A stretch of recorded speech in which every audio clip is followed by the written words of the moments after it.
ரொம்ப lower middle class family தான் நம்ம. அப்படி இருக்கவும் நம்ம சர்வைவலுக்காக தான் ட்ரை பண்ணிகிட்டே இருக்க சூழ்நிலை. இந்த படம் ஆக்சுவலாக கிங்ஸ்லின் சார் தான் அந்த வாய்ப்பு இது பண்ணார். அது ஆனால் வந்து இது ஒரு வீட்டில் ஒரு முக்கியமான பையனாக ஒருத்தன் எப்படி இருக்கான் அப்படின்றது வந்து எவ்வளோ பேர் நம்மளோட கடினமாக உழைக்கிறவங்க இருக்கிறாங்க, கஷ்டப்படுறவங்க இருக்காங்க. சினிமா மேலே எனக்கு லேட்டராக தான் தெரியும். எனக்கு சாரை வந்து பார்க்கும்போது ஒரே ஒரு ஃப்ரேமில் கூட நம்ம சார் பொதுவாகவே great journey comes with its first step அப்படின்னு சொல்லுவாங்க. அதாவது நம்ம எவ்வளோ பெரிய இடத்துக்கு போகணும்னாலும் அதோட முதல் படி நம்ம சரியா வச்சா மட்டும்தான் அடுத்தடுத்த படியை நோக்கி நம்ம போக முடியும். ஸோ அதே மாதிரி நமக்கு கிடைச்ச முதல் படத்திலேயே அவரோட ஆக்டிங்கை வந்து சரியான விதத்தில் ப்ரூவ் பண்ணவர் தான் வந்து ஆக்டர் திலீபன் சார். ஸோ இன்னைக்கு நம்ம அவர் கூட நிறைய விஷயங்கள் வந்து கேட்டு தெரிஞ்சுக்க போகிறோம். ஸோ ஹாய் சார், எப்படி இருக்கீங்க? நல்லா இருக்கு. நீங்க எப்படி இருக்கீங்க? நல்லா இருக்கேன் சார். சார், உங்களோட ஃபர்ஸ்ட் படம் வந்து வத்திக்குச்சி. ஸோ அந்த படத்துக்கான வாய்ப்பு உங்களுக்கு எப்படி சார் கிடைச்சது? இல்லை, அந்த படம் ஆக்சுவலாக கிங்ஸ்லின் சார் தான் அந்த வாய்ப்பு இது பண்ணார். அது ஆக்சுவலாக அந்த படத்துக்கு ஒரு 1 year கிட்ட ப்ராசஸ் பண்ணோம். ஒரு ஆக்டிங்லாம் என்ன அப்படின்ற மாதிரிலாம் நிறையா இது ப்ராசஸ் ஆச்சு. அதுக்கப்புறமா ஆட்டோ ஓட்டுறதுக்கான இது, அப்புறம் கொஞ்சம் ஸ்டெப் பை ஸ்டெப்பாக ஒவ்வொரு இதுவாக முதல்ல ஆக்டிங்கு, அதுக்கப்புறமா வந்து ஆட்டோ இது பண்ணுறது, அப்புறம் டைலாக் ரிஹர்சல் இதெல்லாம் பண்ணிட்டு ரொம்ப நல்ல இது வந்துச்சு. ஆமாம், 1 year ஆயிடுச்சு. அப்போ அந்த டைமில் எங்கேயும் இப்போ வந்து ஷூட் போயிட்டு இருந்துச்சு. ஆமாம், ப்ராப்பர் ட்ரைனிங்னா அது வந்து அதுக்கு அப்படின்னா என்னன்றது நம்ம தெரிஞ்சுக்கிட்டு கொஞ்சம் இது பண்ணி, இந்த கூத்துப்பட்டில் விஜயன் ஒருத்தர் இருக்காரு, அவர் மூலியமா வந்து சில பாயிண்ட்ஸ்லாம் அவர் கொடுத்து அது மூலியமா பண்ணாங்க. இல்லை, அது ரொம்ப நான் கொஞ்சம் பயப்பட தான் செஞ்சேன். ஏன்னா வந்து எல்லாமே பெரிய ஆக்டர்ஸ், அப்புறமா வந்து சம்பத் சார் இப்போ எல்லாம் பெரிய ஆக்டராக இருந்தாங்க.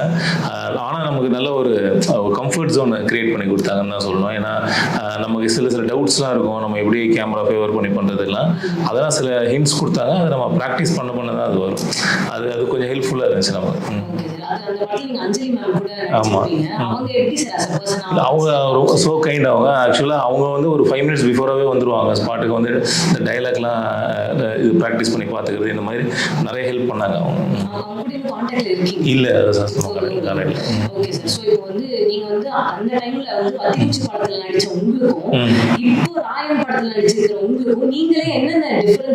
இல்லை, அந்த படத்தில் நமக்கு எதுவுமே தெரியாது. ஒரு சினிமா நம்ம ஆக்டிங்ன்றது வந்து வேற, அது எப்படி நம்ம எந்த இடத்துல ப்ரெசென்ட் பண்ணுறோன்றது ஒன்று இருக்குது. அது ஒரு எக்ஸ்பீரியன்ஸில் தான் வரும்னு வச்சுக்கோங்களேன். இப்போ ஓரளவுக்கு அந்த பக்குவம் கிடச்சிருக்குது. நம்ம முயற்சி பண்ணுறதுக்கான அந்த உத்வேகம் இருக்குது நம்ம மனசில். ஓகே, இது இப்படி பண்ணலாம், அது அப்படி பண்ணலாம். அப்போ வந்து நம்ம என்ன பண்ணுறோன்னே கொஞ்சம் தெரியாமல் ஒரு கன்ஃபியூஷன் இருந்துகிட்டே இருக்கும். இது இப்படி அட்டன் பண்ணலாமா, இது பண்ணால் என்ன ஆகும் அப்படின்னு தெரியாமல் இருந்துச்சு. இப்போ வந்து கற்றுக்கிட்டு இருக்கோம், இப்போவும் கற்றுக்கிட்டு தான் இருக்கிறோம். ஆனால் ஓரளவுக்கு ஒரு சின்னதாக ஒரு லைட்டாக ஒரு க்ளவுடியே இல்லாத மாதிரி கொஞ்சம் ஓப்பன் ஸ்கை மாதிரி லைட்டாக இருக்குது. ஆனால் அதை நம்ம இன்னமும் லேர்ன் பண்ணிகிட்டே தான் இருக்கணும். ஒன்றும் இப்போ வந்து ஆக்சுவலி பார்த்தீங்கன்னா நம்ம தளபதி வந்து எந்த ஒரு படத்துக்கான ஆடியோ லான்ச்சுக்காக இருக்கட்டும், இன்டர்வியூக்காக இருக்கட்டும், அதெல்லாம் போகிறது ரொம்பவே ரேரான ஒரு விஷயமா தான் இருக்கும். பட் அப்படி இருக்கும்போது உங்களோட முதல் படத்துக்கே அவர் தான் வந்து ஆடியோ லான்ச் பண்ணி கொடுத்தாருன்ற விஷயம் எப்படி? ஆமாம், அது கூட நம்ம பார்த்தீங்கன்னா நிறைய மீம்ஸில் வந்து அவர் சார் மைக்கு எடுத்து போனார். ஒருத்தவங்க வந்து மைக்கு வேணுமா எதுக்கு அப்படின்ற மாதிரி கேட்டு அவர் ஃபன் மூமெண்ட் பண்ணார். அவர் சார் பார்த்துட்டு ட்ரெய்லர் பார்த்துட்டு சொன்னார், இதுதான் ரொம்ப ஹார்ட் ஒர்க் பண்ணுறீங்க, அடிபட்டுருக்குன்னு நினைக்கிறேன் அப்படின்ற மாதிரி சொன்னால். ஆமாம் சார் அப்படின்ற மாதிரி சொன்னேன். அந்த மாதிரி ஒரு நல்ல ஒரு ஸோ கைண்ட், அதெல்லாம் அவங்க கிஃப்டட் தான். இல்லை நம்ம அந்த டைமில் அப்போ பார்த்தது தான். இல்லை, அதுக்கும் நமக்கு சம்மந்தமே இல்லை. நமக்கு அந்த அளவுக்கு நீங்கள் நினைக்கிற அளவுக்கு தான் அந்த அளவுக்கு நம்ம இது இல்லை.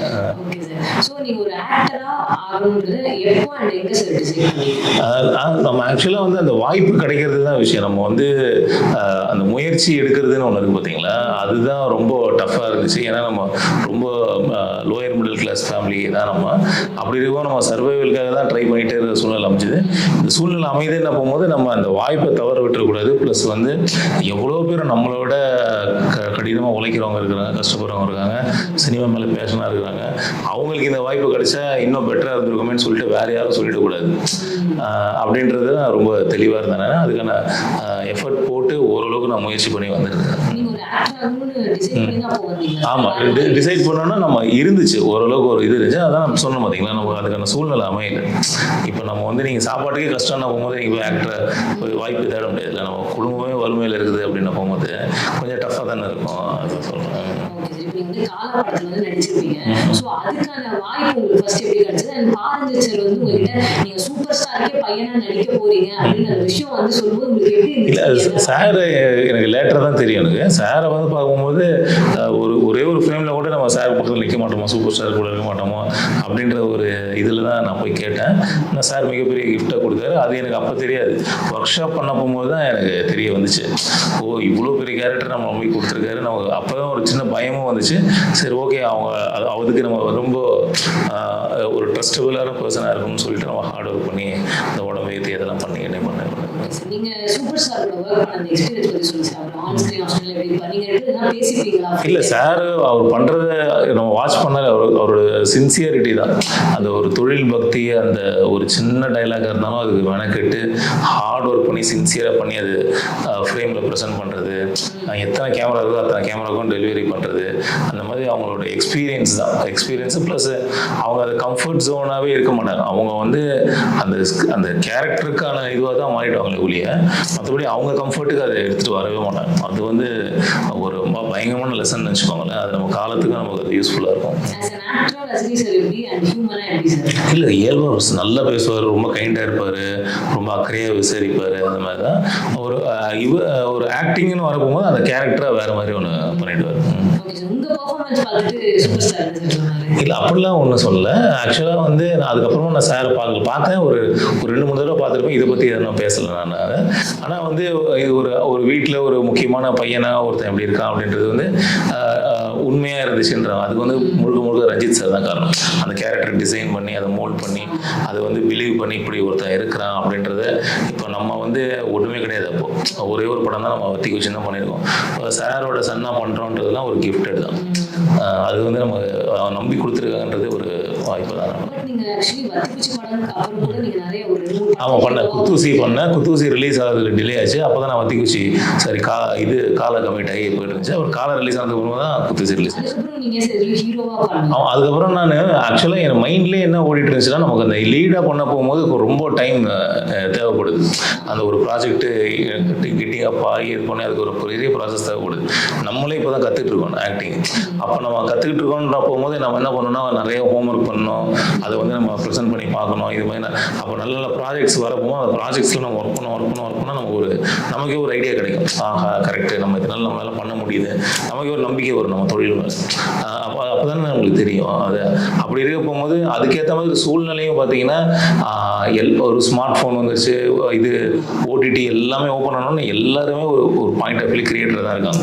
இப்போ யார் ஃபோன் வச்சிருந்தாலும் அவங்களுக்குள்ள ஒரு சின்ன ஒரு கிரியேட்டிவிட்டி இருக்குது. அப்போ அவங்க என்ன பண்ணுறாங்கன்னா, ஒரு படத்தை படமாக பார்க்காம ஒரு டெக்னிக்கலாக பார்க்குறாங்க, ஒரு எமோஷ்னலாக பார்க்காம அவங்க ஒரு தேர்ட் ஐயில் பார்க்குறாங்க. அப்படி பார்க்கும்போது சின்ன சின்ன கேரக்டர்ஸு, சின்ன சின்ன டெக்னீஷியன்ஸ் என்ன பண்ணாலும் அதை அவங்க வந்து நோட்டீஸ் பண்ணுறாங்க. அப்படி இருக்கும்போது ஒரு டிரான்ஸ்ஃபர் நடக்குது. ஒரு அப்கிரேட் ஒன்று நடக்க போகும்போது சரி இப்படி ஒன்று போனோம்னா நமக்கும் அது கம்ஃபர்ட்டாக இருக்குது, ஆடியன்ஸும் ரெகக்னைஸ் பண்ணுறாங்க அப்படின்ன உடனே நம்ம அது ரூட்டு பிடிச்சி அப்படி போயிட்டு இருக்குது.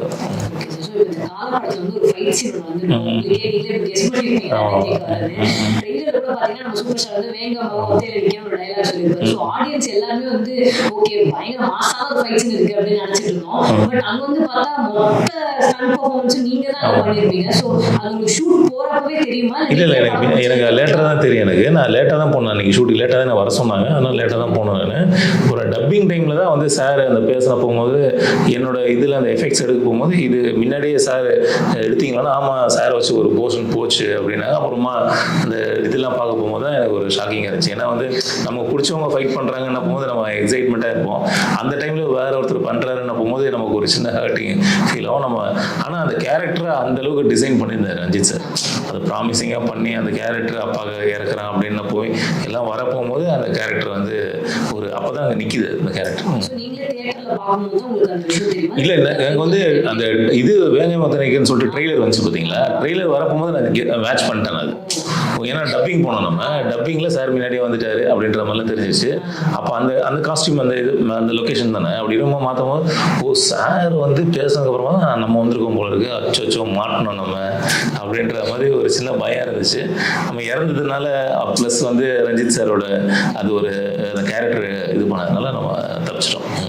சார். ஸோ இதுக்கப்புறம் நீங்க மாவீரன் படம் இப்போ ரீசெண்டாக நடிச்சிருக்கீங்க.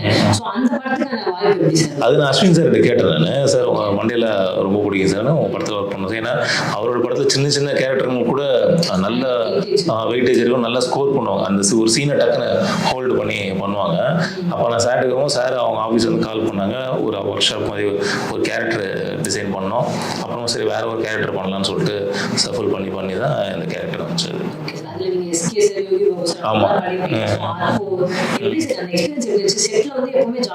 ஆமாம், அவர் எஸ்கே சார் வந்து ஒரு எனர்ஜி லெவல் பயங்கரமாக இருக்கும், ஒர்க்கில் கரெக்டாக இருப்பார். ப்ளஸ் வந்து நல்லா பேசி நல்லா கைண்டாக பேசுறது அந்த மாதிரிலாம் ஒரு நல்லா சூப்பராகவே இருக்கும்னு வச்சுக்கோங்களேன். மாவீரன் படம் வந்து பயங்கரமான வெற்றி நமக்கு தெரியும். பட் அதோட வெற்றிக்கு காரணத்துல ஒண்ணு வந்து காமெடியும் கூட. அந்த காமெடி சீன்ஸ் எல்லாம் யோகி பாபு சார் வந்து பயங்கரமா பெர்ஃபார்ம் பண்ணுவாரு. பட் அது எப்படி சார் செட்ல வந்து அவரே ஓனா இம்ப்ரோவைசேஷன்லாம் பண்ணுவாரா இல்ல டயலாக்? அவர் வந்து இயல்பே வந்துடும். நீங்க சொல்ல போகும்போதே டப்பு நடிச்சிட்டு வர்றாரு. அது ஒரு காட் கிஃப்ட் அவருக்கு. அதனால அவர் சொல்ல போகும்போதே ஸ்பான்டேனியஸா அடிச்சுக்கிட்டே இருப்பாரு. அதுக்கு டப்புன்னு ஒர்க் அவுட் ஆயிடும். அப்புறம் இந்த கிளைமேக்ஸ்ல வந்து நீங்க ஆக்சுவலி மிஷ்கின் சார் தான் நெகட்டிவ் ரோல் பண்ணுவாங்க. நீங்க அவர்கிட்ட கூட கிளைமேக்ஸ்ல வந்து நீ வேணா இங்க வந்து தங்கி பாரு அப்படின்ற ஒரு கேள்வி கேட்டீங்க. அந்த சீன் எடுக்கும்போது எப்படி இருந்துச்சு, என்னெல்லாம் நடந்துச்சு? அது வந்து ஒரு அந்த கிளைமேக்ஸ் போர்ஷனே கிட்டத்தட்ட ஒரு 15 நாள் கிட்ட எடுத்தாங்க. ஆமா 15 நாள் எடுத்தாங்கன்னா ஹெவி க்ரௌடு வந்துட்டு போறது இது பண்றது அது எல்லாம். ஆக்சுவலாக அந்த படம் பார்த்தீங்கன்னா ஈவினிங் 6 o'clock எல்லாரும் அசம்பிள் ஆனாங்கன்னா அப்போதான் எல்லாமே கெட் ரெடி ஆகி வரதுக்கு ஒரு 8 o'clock அது மாதிரி ஆகிடும்னு வச்சுக்கோங்களேன். அப்போ அவர் எல்லாம் செட் எல்லாமே லைட் ஹீட்லாம் பண்ணாங்கன்னா 9 o'clock மறுநாள் 6 வரைக்கும் போகும். இப்போ அப்போ என்ன ஆகும்னா இது வந்து அஸ்வின் சாரோட டீமு, அதுக்கப்புறம் கேமராமேன் சார் டீம், இவங்கெல்லாம் பார்த்தீங்கன்னா அவ்வளோ ஹார்ட் ஒர்க் பண்ணுவாங்க. அது பார்த்தீங்கன்னா நமக்கே ரொம்ப மனசு கஷ்டமாக இருக்கும். ஏன்னா வந்து அவ்வளோ சின்சியராக இருப்பாங்க. அவங்க படத்துக்கு அவங்க உழைக்கிற மாதிரி உழைப்பாங்க. நம்ம ஒரு கூட ஆகிட்டு அசிஸ்டன்ட் ஆகிட்டு இல்லாமல் நம்மளோட படம் அது அப்படின்ற, அதனால தான் அது மிகப்பெரிய சாத்தியமாச்சு. ஏன்னா வந்து அவ்வளோ பெரிய செட்டு, அது சிஜிலாம் போட்டுக்கிட்டு இல்லை, அது ஒரு செட்டப்பே வேறன்னு வச்சுக்கோங்களேன். அதை பார்க்க போகும்போதே நமக்கு ஒரு பிரமிப்பாக இருக்கும். அப்போ அதில் இப்போ நம்மளே இப்போ நாங்கள் வரோன்னா எங்களுக்கு முன்னாடி ஒரு 1/2 hour 1 hour பிஃபோராக ஏடிசி டெக்னீஷியன்ஸ் அவங்களாம் வந்துடுவாங்க.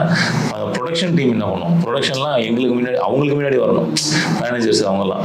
அது ஒரு மிகப்பெரிய கூட்டு முயற்சி தான்.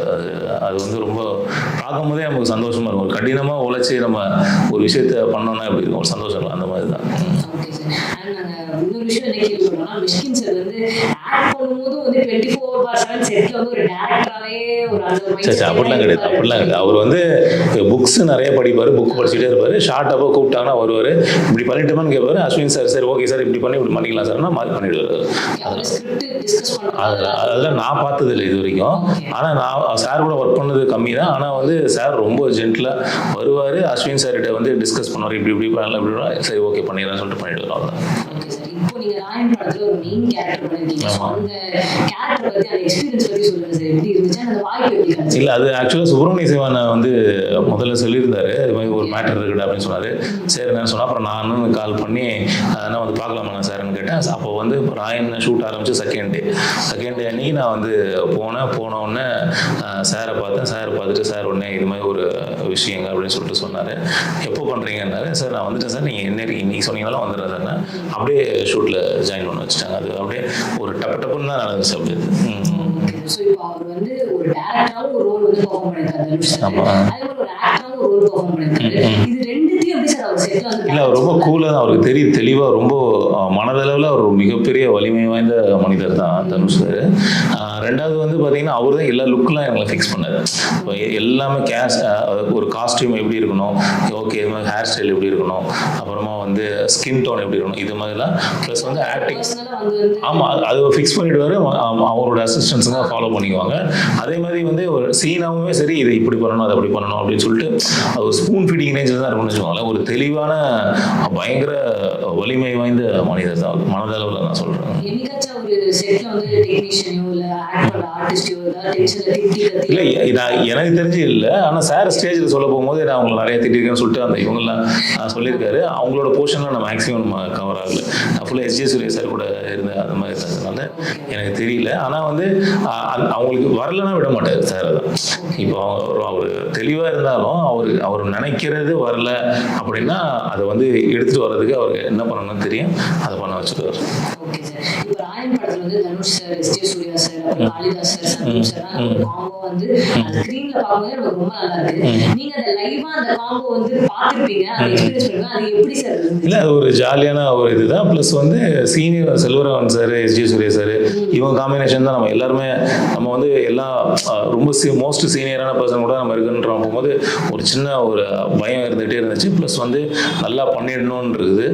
அவங்களுமே இப்போ எஸ்.ஜே. சூர்யா சார் ஒரு டைலாக் சொல்கிறாருன்னா அது உண்மைக்குமே இருக்கும், வெறும் லிப்லேருந்து வராது, அது மனசுலேருந்தே வரும். அப்போ நம்ம வந்து வெறும் லிப்லேருந்து ரியாக்ட் பண்ண மாட்டோம், ஆட்டோமேட்டிக் நம்மளும் மனசுல இருந்தால் அது வந்துடும். அது மிகப்பெரிய ஹெல்ப்ஃபுல்லாக இருந்துச்சு நமக்கு. ஏன்னா வந்து அவங்க சின்சியராக ஒரு கேரக்டர் உள் வாங்கி அவங்க டைலாக் பேசுகிறாங்கன்னா அப்போ நம்ம ஆட்டோமேட்டிக்காக உள்ளே போயிடுவோம்னு வச்சுக்கோங்களேன். நம்ம தனியாக இருக்க மாட்டோம், நம்ம கொஞ்சம் இன்ட்ரெஸ்ட் எடுத்து நம்ம அதை பண்ணனாலே போயிடலாம். அப்போ அவங்க கூட நம்ம ஓரளவுக்கு ஜாயின்ட் ஆகிட்டோம்னாலே அவங்களோட ஸ்கோரில் நம்ம லைட்டாக வந்துக்கலாம். அவர் ரொம்ப தெளிவாக இருப்பார். அவருக்கே அதான் நான் சொல்கிறேன்ல, அவர் ரொம்ப டைரக்ஷனில் இருக்கும்போது அவர் ஆல்ரெடி அந்த படத்தை எடுத்து வச்சுட்டார். அதை திருப்பி எங்கள் மூலியமாக அவர் வந்து இது பண்ணுறதுனால அந்தளவுக்கு தெளிவாக அது வந்து இப்படி பண்ணணும் அப்படின்ற மாதிரி இருப்பார். கன்ஃபியூஷன் இருக்காது.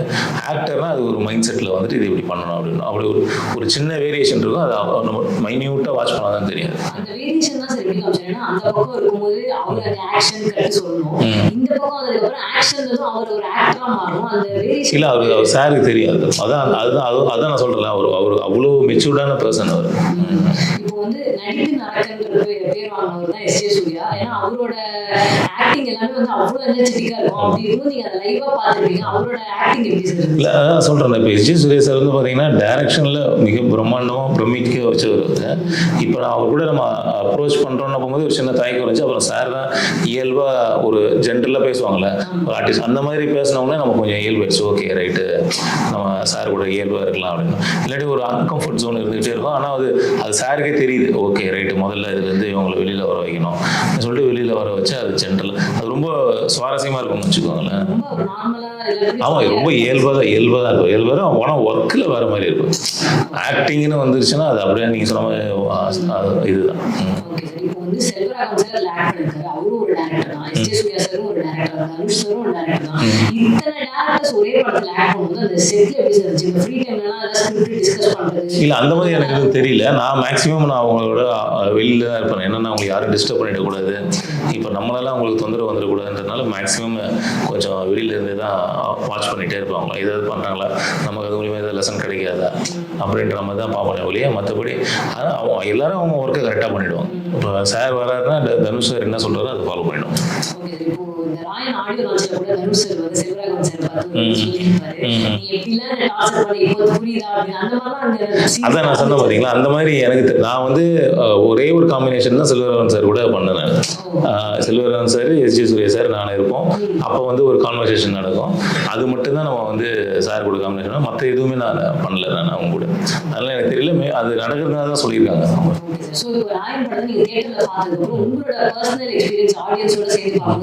இல்லை நம்மளை நம்புறாங்க, இந்த மாதிரி ஒரு நெகட்டிவ் கேரக்டர் இந்த மாதிரி ஒருத்தன் பண்ணுறான்னு போகும்போது நமக்குமே ஓகே, இந்த சப்ஜெக்டில் நம்ம இப்படி ஒரு இதில் நம்ம வந்து ஒர்க் அவுட் ஆகுறோம் அப்படின்னு சொல்லிட்டு நமக்கு ஒரு நம்பிக்கை. எப்படியே ஃபர்ஸ்ட் படத்தில் வந்து ஃபைட் பண்ணுறோன்றதை நமக்கே நம்ப வச்சாங்கல்ல ஆடியன்ஸு.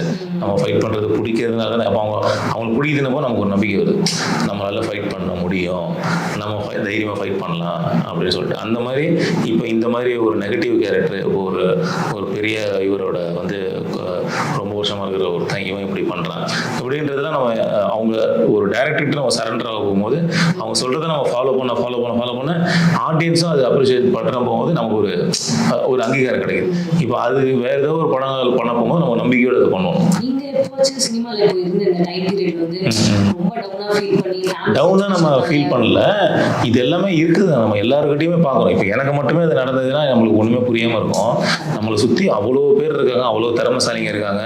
நம்ம லேர்ன் பண்ணிக்கிறது தான், நம்மளை அப்டேட் பண்ணிக்கிறது தான். நம்மளை சுற்றி ஒரு பாசிட்டிவ் வைப்பில் யார் யாரெல்லாம் இருக்காங்களோ அவங்கள பற்றி நினச்சிக்கிட்டே நம்ம அப்படியே ட்ராவல் பண்ணிட்டு இருந்தாலும் நம்ம அப்படியே போகிறோம் சர்வைவலாம். பட் அந்த பொறுமையும் பாசிட்டிவிட்டியும் ஆமா, வரணும். எப்படி சார் நீங்க? இல்லை, எனக்கு நீங்கள் என்னென்ன விட்டுடுங்க, நம்ம அந்தளவுக்கு பெரிய எல்லாம் கிடையாது. நம்ம இப்போ சொல்கிறது தான், வார்த்தையில் சொல்கிறது ஈஸி, ஆனால் வந்து நம்ம செயல்படுத்துறது தான் கஷ்டம்னு வச்சுக்கோங்களேன். அதுக்காகவே நம்ம அப்படியே இருக்கணும். அப்படியே சர்வைவ் ஆகிட்டே இருந்துட்டு அந்த சிந்தனையிலே இருந்தாலும் ஏதோ ஒன்று கடவுள் நம்மளுக்கு ஒரு வழி கொடுப்பாரு. சினிமாவுக்கு நீ வேற எதுவும் ஒர்க்ஸ்லாம் பண்ணி? இல்லை, நான் முன்னாடி நான் பண்ணிட்டு இருந்தேன் தான். அது நான் முதல்ல ஸ்டார்டிங்கில் நிறைய பண்ணேன். 10th முடிச்சுட்டு ஐடிஐ முடித்தேன். ஐடிஐ படிக்கும் போதே ஒரு நான் சொன்னேன் புவர் ஃபேமிலி தான் சொல்லிட்டு நைட்டு ஒரு டிப்போ, தண்டர்பட் டிப்போன்றது ஒரு பஸ் டிப்போவில் நைட்டு ஃபுல்லாக ஒர்க் பண்ணுவேன். காலையில் வந்து ஐடிஐ போய் படிக்க போவேன். ஈவினிங் ஒரு 3 hours தூங்குவேன். இந்த மாதிரி தான் நம்ம சர்வைவல் பண்ணிட்டு இருந்தோம். ஆமாம், தூக்கமே இருக்கும். அதுக்கப்புறமா கொஞ்சம் டைம் கிடைக்கும், ஒரு 2 hours 1 hours கேப் தான் கிடைக்கும். அந்த மாதிரி கொஞ்சம் சர்வைவல்லாம் நிறைய நம்ம கஷ்டப்பட்டுட்டு வந்ததுனால அந்த கஷ்டப்படுறதுன்றது ஒரு குவாலிட்டியே கிடையாது. முதல்ல எல்லாருமே கஷ்டப்படுறாங்க. அப்போ நம்ம அதுலேருந்து அதுதான் காலையில் எந்திரிக்கிறோன்றது வந்து சாதனை கிடையாதுல்ல. அது வந்து ஒரு இதுதான். அந்த மாதிரி வந்து கஷ்டப்படுறோன்றது வந்து ஒரு ரொம்ப பேஸ்.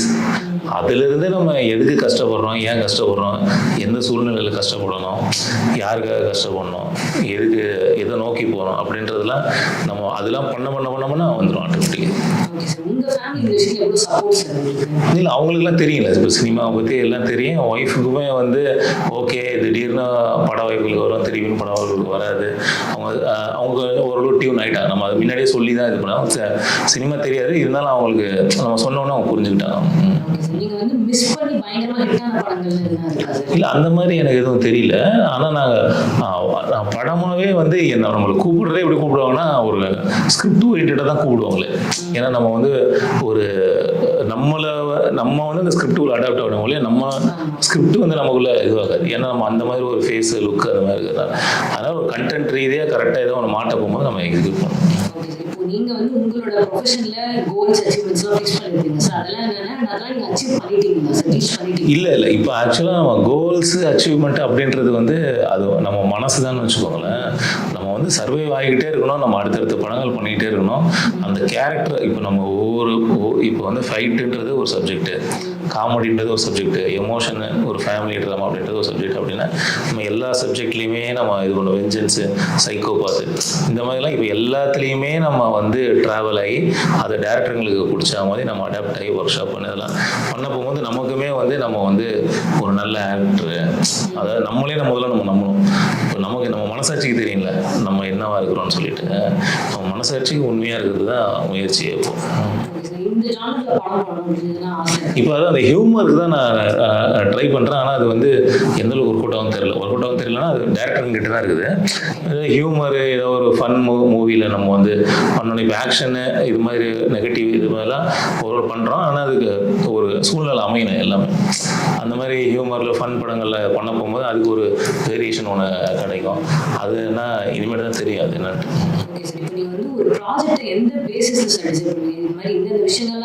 இல்லை, அவங்களே சொல்லிடுவாங்க. அவங்களே வந்து இதுதான் இம்பார்ட்டன்ஸ் இருக்குன்னு தான் வருவாங்களே.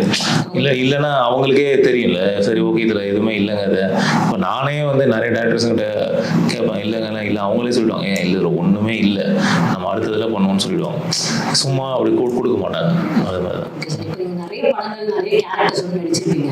அதுல ஏதாச்சும் ஒரு கேரக்டர் இன்னொரு கேரக்டர் வந்து 90% ரியல் லைஃப்க்கு வந்து பொருந்துதுப்பான்ற மாதிரி எதுவும்? அந்த மாதிரி எனக்கு எதுவும் இல்லை. நம்ம ஆக்சுவலாக ஃபைட் எனக்கு இயல்பாகவே பிடிக்குன்றதுனால ஃபைட்லாம் பண்ண போகும்போது அது ஆட்டோமேட்டிக்காக நம்மளுக்கு ஈஸியாக கனெக்ட் ஆகிடும். அது ஒன்று. ரெண்டாவது வந்து பார்த்தீங்கன்னா ஒவ்வொரு படத்துலையுமே நம்ம ஏதோ ஒன்று லேர்ன் பண்ணிவிடுவோம். நம்ம அது ஏன்னா நம்ம சினிமாவில் நம்ம நடித்ததே இல்லை, இப்போ தான் நடிக்கிறோம். அதனால் வந்து வத்திக்குச்சியில் ஒன்று இருக்கும், குத்தூசியில் ஒன்று இருக்கும், காலால் ஒன்று இருக்கும், ரைட்டரில் ஒன்று இருக்கும், அப்புறம் மாவீரனில் ஒன்று இருக்கும். இப்போ எல்லாமே இது இருக்கும். ஆனால் என்ன ஒன்று சில இந்த மேக்ஸிமம் இதில் அந்த ஆக்ஷனு, இப்போ மாவீரனில் பார்த்தீங்கன்னா ஆக்ஷன் இருக்காது.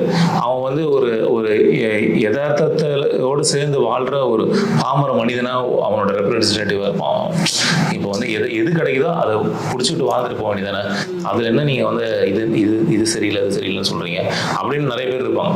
நம்ம ஃபேமிலியிலேயே வந்து ஒரு ஆங்கிரி யங்மேனாக ஒருத்தர் இருப்பாங்க, இருக்கிறத வச்சுட்டு வாழ்ந்துட்டு போகிறது விட்டு அப்படின்ற அதோட ரெப்ரஸன்டேட்டிவாக நம்ம இருப்போம். அந்த மாதிரிலாம் கேரக்டர்ஸ் மாட்டுதில்லை. இதெல்லாம் நம்ம பண்ண போகும்போது நமக்கே ஒரு வார்ம் அப் ஆகும். ஓகே இதெல்லாம் பண்ணுறோம் இதெல்லாம் பண்ணுறோம். நம்ம அடுத்தடுத்த படங்களும் நம்ம ஹெல்ப்ஃபுல்லாக இருப்பாது. இவரோட இவரோட டைரக்ஷன்ல நம்ம ஒரு படமாச்சும் பண்ணணும் அப்படின்னு யாராச்சும் அந்த மாதிரி அதான் நான் சொல்றேன்ல, இப்போ நம்ம வந்து நோக்கமே என்னன்னா எல்லா டைரக்டர்ஸும் கூடயும் பண்ணணும், அவங்களுக்கு பிடிச்ச மாதிரி நம்மள அவங்க கிட்ட சரண்டர் ஆகிட்டு அந்த கேரக்டரை உள்வாங்கி நம்ம பண்ணணும். அது சக்ஸஸ் ஆகுதா, அதுதான் நமக்கு சக்ஸஸ். இப்போ இண்டிவிஜுவலா எனக்குன்னு ஒரு தனிப்பட்ட கருத்தே கிடையாது, அதுதான் நான் சொல்றது புரியுதுங்களா?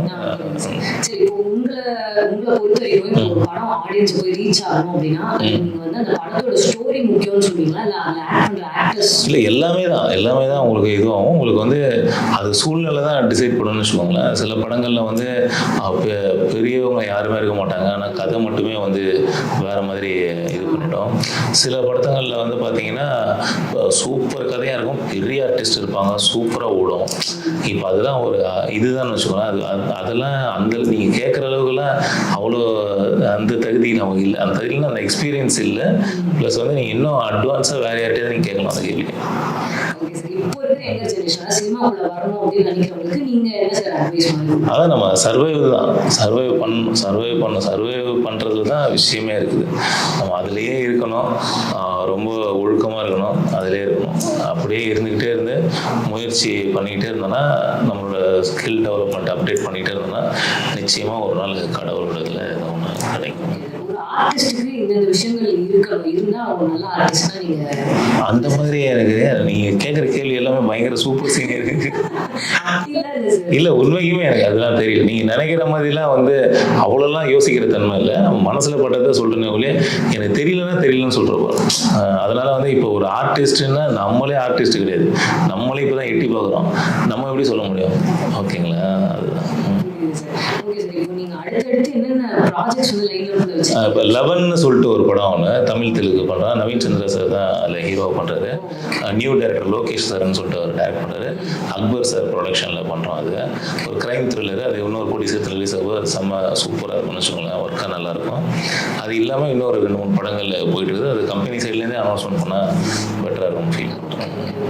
ஸோ எங்களோட டீம் சார்பாக உங்களோட எல்லா படங்களும் வந்து பயங்கரமாக வெற்றி அடைய எங்களோட வாழ்த்துக்கள். இத்தனை நேரமா எனக்கு ரொம்ப பொறுமையாக நீங்கள் பதில் சொல்லி எல்லாமே எக்ஸ்பிளைன் பண்ணதுக்கு ரொம்ப தேங்க்ஸ் சார். அண்ட் வியூவர்ஸ், நீங்களும் வந்து இன்டர்வியூ பார்த்துருப்பீங்க, நம்ம நிறைய விஷயம் தெரிஞ்சுட்டு இருக்கோம். ஸோ உங்களுக்கு இந்த வீடியோ பிடிச்சிருந்தா மறக்காம லைக் பண்ணிட்டு எங்கள் சேனல் சப்ஸ்கிரைப் பண்ணிக்கோங்க.